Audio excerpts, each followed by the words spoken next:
നമസ്കാരം. വളരെ പ്രാധാന്യമുള്ള ഒരു സബ്ജക്റ്റുമായാണ് ഞാൻ ഇന്ന് നിങ്ങളുടെ മുന്നിലേക്ക് എത്തിയിരിക്കുന്നത്. കേരള പ്രൈവറ്റ് ഫാർമസിസ്റ്റ് അസോസിയേഷൻ എന്ന സംഘടനയുടെ ഔദ്യോഗിക വക്താക്കൾ എന്ന് അവകാശപ്പെട്ടുകൊണ്ട് ചിലർ ജില്ലാ സമ്മേളനങ്ങളോ സംസ്ഥാന സമ്മേളനങ്ങളോ പോലും നടത്താതെ മെമ്പർഷിപ്പ് പിരിവിനായി ഇറങ്ങിയിട്ടുണ്ട്. സംഘടനാപരമായ ഒരു നിയമാവലി അനുസരിച്ച്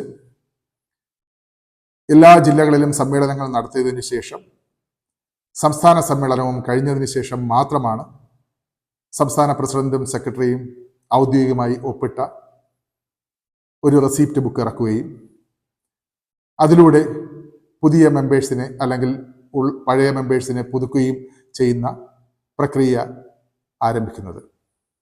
എന്നാൽ അതിനൊക്കെ വിപരീതമായി ഈ സംഘടനയുടെ ഔദ്യോഗിക നേതാക്കൾ എന്ന് അവകാശപ്പെട്ടുകൊണ്ട് കുറച്ചുപേർ ഫാർമസി സ്ഥാപനങ്ങളിൽ പിരിവിനായി ഇറങ്ങിയതായി ഞങ്ങൾക്ക് അറിവ് കിട്ടിയിട്ടുണ്ട്. അങ്ങനെയാണെങ്കിൽ ആ സംഘടനയുടെ ആൾക്കാരോട് അല്ലെങ്കിൽ ആ സംഘടനയുടെ ഔദ്യോഗിക വക്താക്കൾ എന്ന് അവകാശപ്പെടുന്നവരോട് ചോദിക്കേണ്ട കുറച്ച് ചോദ്യങ്ങളുണ്ട്.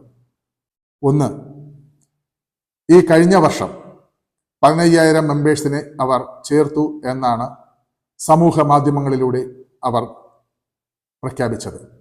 അങ്ങനെയെങ്കിൽ 240 × 15,000 36 ലക്ഷം രൂപ അത് ആരുടെ അക്കൗണ്ടിലാണ് നിക്ഷേപിച്ചിരിക്കുന്നത്?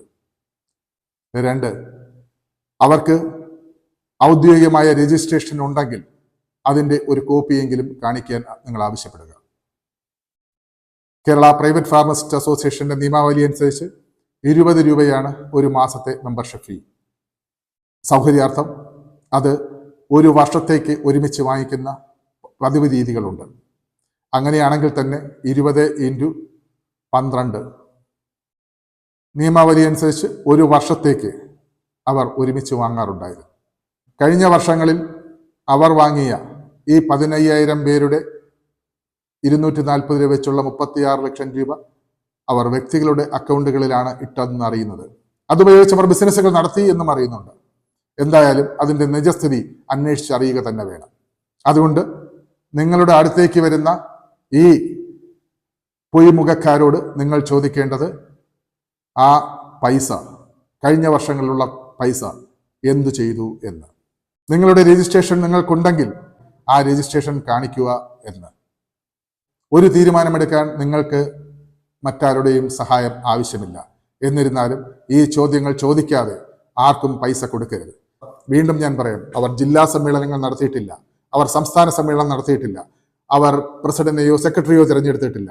പിന്നെ എങ്ങനെ അവർക്ക് പിരിവെടുക്കാൻ കഴിയും?